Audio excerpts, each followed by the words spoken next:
देखिए, एक छोटी सी बात से शुरू करते हैं। आपके पास बैंक अकाउंट तो होगा ही, और ज़्यादातर लोग क्या करते हैं, पैसा आया अकाउंट में रखा, ज़रूरत पड़ी तो निकाल लिया बस। मैं भी पहले यही सोचता था कि सेविंग अकाउंट मतलब सिर्फ पैसे रखने की जगह। लेकिन बाद में समझ आया असली खेल तो इसके रूल्स में है, और अगर ये रूल्स नहीं समझे तो धीरे धीरे नुकसान शुरू हो जाता है। सबसे पहले एक सीधी बात, हर सेविंग अकाउंट में एक मिनिमम बैलेंस होता है। ये आपको किसी ने साफ साफ बताया हो या नहीं, लेकिन होता ज़रूर है। अब ये मिनिमम बैलेंस क्या है? मतलब बैंक अकाउंट चाहता है कि आपके अकाउंट में हमेशा एक मिनिमम अमाउंट रहे, जैसे 1,000, 2,000 या 5,000। ये बैंक पर डिपेंड करता है। अब असली प्रॉब्लम कहाँ आती है? जब हम ये सोच लेते हैं कि अरे अकाउंट में पैसा नहीं है, क्या ही होगा।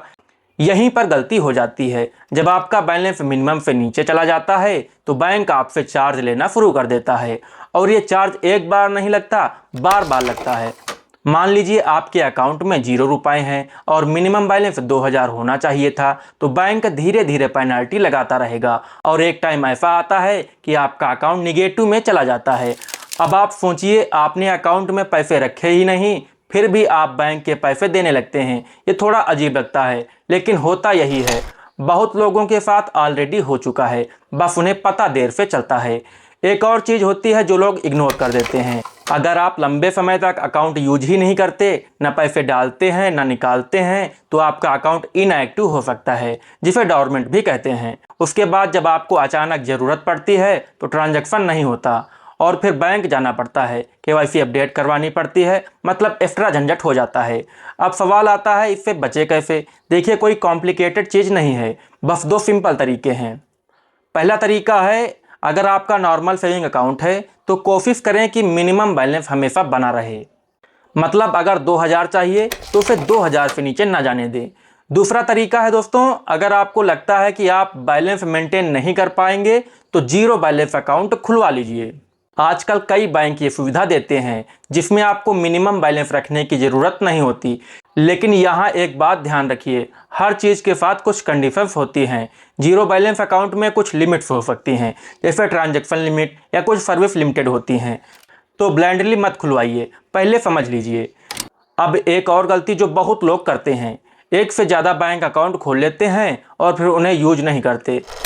फिर क्या होता है, हर अकाउंट में अलग अलग चार्ज लगने लगते हैं और आपको पता भी नहीं चलता। इससे अच्छा क्या है, कम अकाउंट रखिए लेकिन एक्टिव रखिए। एक छोटा सा एग्जांपल देता हूं, अगर आपके पास 2 अकाउंट हैं और दोनों में मिनिमम बैलेंस 2,000 है और आपने दोनों खाली छोड़ दिए, तो दोनों में चार्जेस लगेंगे, मतलब नुकसान डबल। अब एक और प्रैक्टिकल बात समझ लीजिए, आजकल बैंक कई छोटे छोटे चार्जेस भी काटते हैं, जैसे SMS charges, debit card charges, maintenance charges. इसलिए महीने में बार बार अपना स्टेटमेंट जरूर देखिए, आपको खुद समझ आएगा कि आपका पैसा कहाँ जा रहा है, और अगर कुछ गलत लगे तो तुरंत बैंक में बात कीजिए। अब अंत में एक सिंपल सी बात, बचत खाता सिर्फ पैसे रखने की जगह नहीं है, ये आपकी फाइनेंशियल आदतों का स्टार्टिंग पॉइंट है। अगर आप इसे समझकर यूज करते हैं तो धीरे धीरे कंट्रोल आता है, और अगर इग्नोर करते हैं तो छोटे छोटे चार्जेस मिलकर बड़ा नुकसान कर देते हैं।